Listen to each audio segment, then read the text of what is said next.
Hello दोस्तों, चलिए आज हमारा नया लेसन स्टार्ट करते हैं। और आज का हमारा जो लेसन है वो है रैशनल नंबर के बारे में। देखिए, सबसे पहले हम ये समझते हैं कि रैशनल नंबर क्या होता है। रैशनल नंबर को उर्दू के अंदर नातिक अदद बोलते हैं। और नातिक अदद की मतलब रैशनल नंबर की जो तारीफ हमारे सामने मौजूद है वो ये है कि अगर कोई एक इंटीजर मौजूद है स्मॉल m और कोई दूसरा इंटीजर मौजूद है स्मॉल n, दो इंटीजर मौजूद है जिसमें से कंडीशन ये दी हुई है कि small n it is not equal to 0। Small n जो है कोई इंटीजर है जो 0 के बराबर नहीं है, चाहे पॉजिटिव हो या फिर निगेटिव हो, लेकिन वो 0 के बराबर नहीं है। तो उस कंडीशन में ये दोनों को मिलाकर मतलब m/n, ये जो एक नया नंबर है m/n, इस नंबर को, इस फ्रैक्शन को कहा जाता है रैशनल नंबर यानी कि नातिक अदद। इसकी डेफिनेशन एकदम सिंपल है। अगर कोई स्टूडेंट बराबर समझकर जो है इस डेफिनेशन को पढ़ता है, उसको जो है रीड करता है, तो इजीली वो समझ जाएगा कि रैशनल नंबर क्या होते हैं, जिसके अंदर आपको वेरिएबल के जरिए समझाया है कि रैशनल नंबर क्या है। m भी और n भी दोनों भी वेरिएबल है और उन वेरिएबल के जरिए आपको डेफिनेशन बताई हुई है कि कोई m है, एनी इंटीजर 1 2 3 4 5 कोई भी, या फिर माइनस में -1 -2 -3 कोई भी इंटीजर m है। फिर उस m को आप डिवाइड कर रहे हैं स्मॉल n से, और n के लिए कंडीशन ये दी हुई है कि n is not equal to 0 के अलावा कोई इंटीजर है, तो उस कंडीशन में m/n ये कहलाएगा नातिक अदद यानी कि रैशनल नंबर। तो बेसिक डेफिनेशन जो है हमने देख लिए रैशनल नंबर की। अब देखिए उसकी अगली स्टेप हम देखते हैं कि हम किसी नातिक अदद को अददी खत के ऊपर, मतलब जो नंबर लाइन होती है उस नंबर लाइन के ऊपर हम किसी भी अददी खत मतलब रैशनल नंबर को किस तरह से इंडिकेट कर सकते हैं या उसका इजहार किस तरह से कर सकते हैं। जैसे फर्ज कीजिए हमको दो नंबर दिए गए हैं 3/4 और -9/4। ये दो नातिक अदद यानी कि रैशनल नंबर हमको दिए गए हैं और हमको क्या करना है, इन दोनों अदद को इंडिकेट करना है या उनकी पोजीशन तय करना है। उनका जो मुकाम है उस मुकाम को जो है अददी खत पर हमको बताना है, इंडिकेट करना है। तो देखिए किस तरह से करेंगे। सबसे पहले तो हम अददी खत तैयार करते हैं। अददी खत तैयार करने के लिए मतलब नंबर लाइन तैयार करने के लिए हम जो है सेंटर में बीच में जो है एक मुहद्दद लेते हैं जो सिफर है, और ये इसका ओरिजिन है। इसका जो ओरिजिन है, नुक्ता आगाज है, वो सिफर है और सिफर से लेफ्ट साइड में जो है सारे निगेटिव नंबर्स मौजूद है, -1 -2 -3 जितने चाहे हम उतने ले सकते हैं लेफ्ट साइड में। और फिर राइट साइड में जो है वो सारे के सारे मुस्बत अदद है, पॉजिटिव नंबर्स है, सिफर से इकाई पर 1 2 3 4 5। इस तरीके से हमने सबसे पहले जो है नंबर लाइन तैयार कर ली। देखिए नंबर लाइन तैयार करने के बाद हम क्या करते हैं, नंबर लाइन तैयार करने के बाद हम सिफर से 1 तक जो इकाई मौजूद है हर इकाई के उतने हिस्से करते हैं जितना नसबनुमा इस फ्रैक्शन के अंदर मौजूद है। हमको 3/4 का इजहार करना है, तो हम इसका जो नसबनुमा 4 है ये 4 हिस्से करेंगे हर इकाई के। मतलब सिफर से 1 के बीच में जो है हम 4 इक्वल पार्ट करेंगे, यानी सिफर से 1 2 3 और चौथा हिस्सा बाकायदा 1 पर आएगा। सिफर से 1 तक 4 हिस्से किए, फिर 1 से 2 तक इक्वल 4 पार्ट किए, फिर 2 से 3 तक इक्वल 4 पार्ट किए। इस तरह से हमने हर इकाई के 4 हिस्से कर दिए, 4 पार्ट कर दिए बराबरी के। और जिस तरह से हमने पॉजिटिव साइड में किए उसी तरह से नेगेटिव साइड में किए। पूरे नंबर लाइन पर हमारी सहूलत के हिसाब से हम इतने हिस्से कर सकते हैं। कितने हिस्से कर सकते हैं, जितना नसबनुमा हमको दिया हुआ है, यानी कि डिनोमिनेटर। तो अब देखिए हमने हिस्से तो कर दिए, लेकिन हमको इजहार करना है, इंडिकेट करना है 3/4 को, तो हम सिफर से गिनना शुरू करेंगे। अब सीधी सी बात है, इसमें 3/4 ये पॉजिटिव है, ये जब मुस्बत है तो हम साइड में ही जो है वो गिनना शुरू करेंगे। अगर कोई नंबर अगर माइनस में है तो फिर हम नंबर लाइन की माइनस साइड में जाएंगे।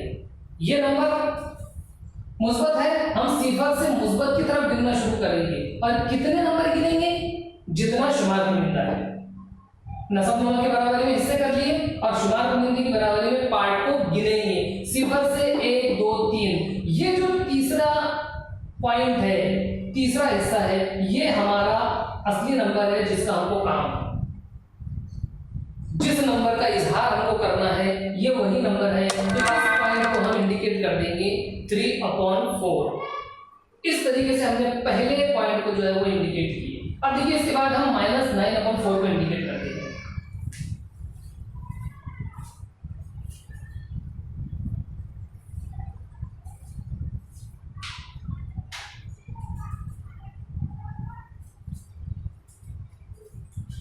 चलिए -9/4 को इंडिकेट करना है।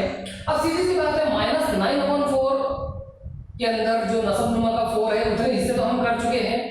हमको हमेशा उतने ही पार्ट करना है जितना नसब नुमा मौजूद है, और वो भी किस चीज के? इकाई के। सिफर से 1 तक 4 हिस्से, 1 से 2 तक 4 हिस्से, 2 से 3 तक 4 हिस्से, उसी तरह से पॉजिटिव नेगेटिव। अब देखिए माइनस साइड में हमको सिफर से 9 हिस्से जो है वो काउंट करना है। तो सिफर से 1 2 3 4 5 6 7 8 9, इस तरह से 9 पर जो है हम आते हैं यहां।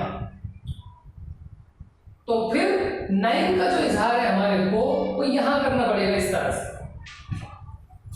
सिफर से 1 तक 4 हिस्से, 1 से 2 तक 4 हिस्से और 2 से 1 स्टेप आगे, यानी यहां पर जो है हमारा असली नंबर रहेगा, दैट इज -9/4। तो इस तरीके से जो है हम माइनस साइड में जो नंबर रहा उस नंबर को भी इंडिकेट कर सकते हैं। और इसके अंदर हर स्टूडेंट को एक चीज याद रखना जरूरी है जो कि सबसे ज्यादा इंपॉर्टेंट है।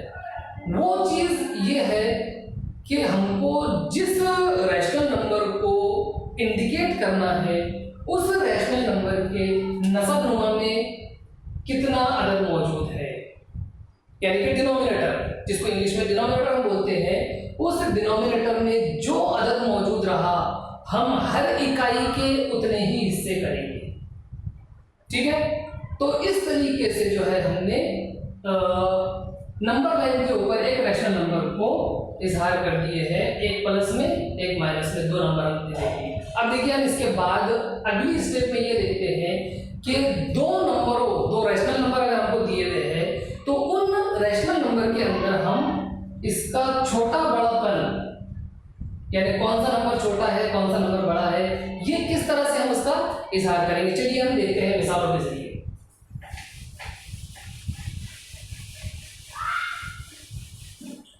फर्ज कीजिए हमको 2 रैशनल नंबर दिए हुए हैं, दैट इज 2/5 एंड 3/4। अब देखिए इन 2 नंबरों के अंदर हमको ये तय करना है कि कौन सा नंबर बड़ा है और कौन सा नंबर छोटा है। तो देखिए इसको करने का एक तरीका, स्पेशल तरीका होता है, और वो तरीका ये है कि पहला जो रैशनल नंबर है, पहली जो कसर है, उसको हमको ज़रब करना पड़ता है दूसरी कसर के नसब नुमा से, और फिर दूसरी जो कसर है उसको ज़रब करना पड़ता है पहली कसर के नसब नुमा से, और वो ज़रब ऊपर नीचे, मतलब शुमार बुलंदे को भी और नसब नुमा को भी, दोनों को ज़रब करके हमारा मकसद ये होता है कि हम इन दोनों कसरों का जो नसब नुमा है उन दोनों कसरों के नसब नुमा को बराबरी में करते हैं, इक्वल बनाते हैं, और नसब नुमा को इक्वल बनाने के बाद फिर जिस कसर का शुमार बुलंदा बड़ा होता है हम उस कसर को बड़ी बोल देते हैं। देखिए किस तरह से मैं आपको बताता हूं। सबसे पहले हम 2/5 को ज़रब करेंगे दूसरी कसर के नसब नुमा से, मतलब 4/4, तो हमारे पास नई कसर मिल जाएगी 4 दूनी 8 बटे 4 पंजे 20। ये पहली कसर है, मतलब पहली कसर को चेंज करके हमको ये कसर मिली है। दूसरी कसर हमारे पास मौजूद है 3/4, जिसको हम ज़रब करेंगे 5/5 से। क्योंकि पहली कसर का शुमार कुनिंदा 5 है। पहली कसर को दूसरी के नसबनुमा से और दूसरी को पहले के नसबनुमा से, यानी 5 की 15/5 24। अब देखिए हमारे पास जो दो कसरें मिली है 8/20 और 15/20। अब देखिए ये जो दो नई कसरें मिली है, पहली कसर को बदलने के बाद हमको 8/20 मिला और दूसरी कसर को चेंज करने के बाद 15/20 मिला। अब दोनों के अंदर नसबनुमा सेम है, तो हम शुमार कुनिंदे को देखकर डिसाइड करेंगे। शुमार कुनिंदे को देखकर ये पता चलता है कि 8 छोटा है 15 बड़ा है, तो सीधी सी बात है इसमें 8/20 ये छोटा रहेगा 15/20। स्टेप बाय स्टेप हम सॉल्व कर रहे हैं। जब 8/20 छोटा रहेगा 15/20 से, तो फिर 8/20 जिस कसर की से मिलकर बनी है, मतलब 2/5 को चेंज करने के बाद 8/20 मिली, तो फिर हमारा नतीजा ये रहेगा कि 2/5 ये छोटी रहेगी दूसरी कसर यानी 3/4 से। बराबर है। आपको जो है वो स्टेप बाय स्टेप ये चीज समझ में आएगी। अगर आप हर चीज को बराबर समझे तो आपको पता चलेगा कि किस तरह से हमने दो कसरों का, कसरे बोले तो रैशनल नंबर, हमारा ओरिजिनल जो टॉपिक है वो रैशनल नंबर का है, हम रैशनल नंबर का ही कंपैरिजन कर रहे हैं कि कौन सा रैशनल नंबर बड़ा है कौन सा रैशनल छोटा है। तो दोनों रैशनल नंबरों का जो इजहार हम कर रहे हैं छोटे बड़े पन के ताल्लुक से, वो इजहार करने के लिए हमने ये पूरा प्रोसेस किया। कौन सा प्रोसेस किए मैं एक बार फिर दोहराता हूं। पहली कसर को हमने दूसरी कसर के नसबनुमा से ज़रब किए ऊपर नीचे, तो हमको नई कसर मिली। दूसरी कसर को हमने पहली कसर के नसबनुमा से ज़रब किए ऊपर नीचे और हमको नई कसर मिली। फिर वो जो दोनों नई कसरें हमको मिली है उन दोनों कसरों का नसबनुमा सेम है। नसबनुमा सेम होने के बाद जिसका शुमार कुनिंदा बड़ा है उस कसर को हमने बड़ा बोल दिया। और फिर अगली स्टेप में जो ये कसर मिली है पहली कसर, ये पहली कसर को मिलकर बनी है, मतलब 8/20 जो बनी है वो 2/5 से बनी है और 15/20 जो बनी है वो 3/4 से बनी है। तो ये ताल्लुक ऊपर कायम रहेगा, मतलब 2/5 छोटी रहेगी 3/4 से। इस तरीके से जो है हम ये कसरों का मतलब रैशनल नंबर का जो है वो छोटा बड़ापन ये जो है वो मालूम कर सकते हैं कि कौन सी कसर छोटी है कौन सी कसर बड़ी है। फिर अगली स्टेप में अगर हमको 3-4 कसरें दी हुई है, 3-4 रैशनल नंबर दिए हुए हैं और उनको हमको ये कहा गया है कि उनको चढ़ती तरतीब में लिखिए या उतरती तरतीब में लिखिए, तो जब हमको छोटा बड़ापन मालूम करने का तरीका पता हो गया है तो फिर हम उस तरीके से उनकी तरतीब भी तय कर सकते हैं। तो देखिए ये इंपॉर्टेंट चीज है। इसके बाद हम एक और नया टॉपिक लेते हैं इसी रैशनल नंबर का।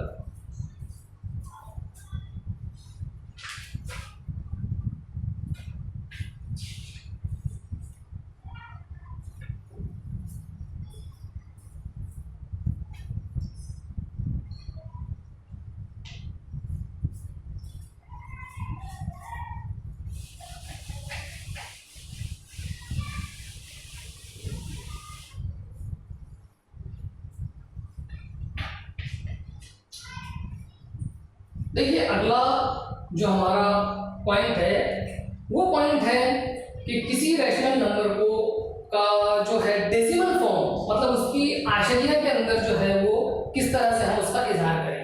अब देखिए आशरिया के अंदर उसका इजहार करने का मतलब ये होता है कि हमको इस रैशनल नंबर को हल करना है। ये जो नातिक अदद है इस नातिक अदद को हल करना, और हल करना मतलब 5 को तकसीम करना 4 से। जो शुमार कुनिंदा है न्यूमरेटर है, न्यूमरेटर को डिवाइड करना पड़ता है डिनोमिनेटर से। देखिए किस तरह से हमको तकसीम का अमल हर स्टूडेंट को आता है।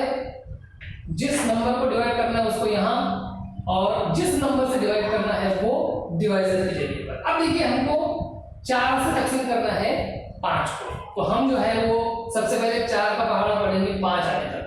लेकिन हम तकसीम का उसूल जानते हैं। तकसीम का उसूल ये है कि 4 के पहाड़े में 5 अगर नहीं आता तो उससे एक नंबर पीछे हम ले लेते हैं। 4 से पहले 5 से पहले 4 आता है तो हम 4 का पहाड़ा 4 तक पढ़ेंगे, यानी 4 एका 4, तो भाग लगेगा 1 का और 4 आ जाएगी। ये तकसीम बिल्कुल सादी है जो हर बच्चे को आती है। अभी ये जो वीडियो हम बना रहे हैं तो 8वीं क्लास के बच्चों के लिए है और तकसीम का अमल इससे पहले आप सीख चुके हैं। तो उस तकसीम के हिसाब से हम अगर देखें तो हमको 5 में से 4 माइनस करना पड़ेगा, तो हमारे पास बच जाएगा 1। अब देखिए ये नई चीज है हमारे पास कि जब हमने 5 में से 4 को माइनस किए तो 1 आया और 4 के पहाड़े में 1 नहीं आता। 1 जो है ये 4 से छोटा आता है, कोई सूरत हमारे सामने मौजूद नहीं है। तो ऐसी सूरत में हम जानते हैं कि हम इस 1 के आगे सिफर लगाते हैं, उसको 10 बनाते हैं और उसी वक्त हम यहाँ पर 1 के आगे आशरिया लगा देते हैं, यानी कि डेसिमल लगा देते हैं। ये एक इम्पोर्टेंट पॉइंट है जो हर बच्चे ने याद रखना चाहिए कि हम जब 4 के पहाड़े में 1 नहीं आता और 4 बड़ा है 1 छोटा है तो हम 1 के आगे सिफर लगाकर ऊपर डेसिमल लगाते हैं और इस तरह से हमारा जो है वो आगे की तकसीम का रास्ता जो है वो क्लियर होता है। अब देखिए 4 का पहाड़ा हम 10 तक पढ़ेंगे, लेकिन 4 के पहाड़े में 10 नहीं आता तो हम 1 नंबर नीचे आ जाएंगे। हम 9 के बारे में चेक करेंगे कि 4 के पहाड़े में 9 आता है क्या, लेकिन 9 भी नहीं आता तो फिर हम 1 नंबर और नीचे आएंगे 8 पर। और ये हर बच्चे को आना चाहिए, 10 से 9 पर आना, 9 से 8 पर आना। सपोज अगर 8 भी ना आता तो फिर हम और नीचे आते, लेकिन 4 के पहाड़े में 8 आता है तो हम अपना तकसीम का अमल आगे बढ़ाएंगे। 4 एक 4, 4 दूनी 8। इस तरह से हम 8 लिखकर जो है वो 10 में से 8 को वज़ा करेंगे। जब 10 में से 8 को वज़ा करेंगे तो 2 हमारे पास मिल जाएगा। अब देखिए इंपॉर्टेंट चीज है ये कि फिर वही कंडीशन हमारे पास आई है जिस तरह से पहले आई थी कि 4 के पहाड़े में 2 नहीं आता, लेकिन अब जो है हम 2 के आगे सिफर लगाएंगे और 2 को 20 जरूर बना देंगे। हम सिफर लगाकर 20 बनाएंगे, लेकिन अब हम बार बार यहाँ पर डेसिमल नहीं लगाएंगे। एक मर्तबा डेसिमल लगाने के बाद जरूरत पड़ने पर हम कितने भी सिफर लगा सकते हैं, हमको उसके अंदर कोई रोक टोक नहीं है, बल्कि एक मर्तबा आशरिया लगाने के बाद हम जो है आजाद है। अब 2 के आगे हमने सिफर लगाकर उसको 20 बना दिए और 4 का पहाड़ा हम 20 आने तक पढ़ेंगे।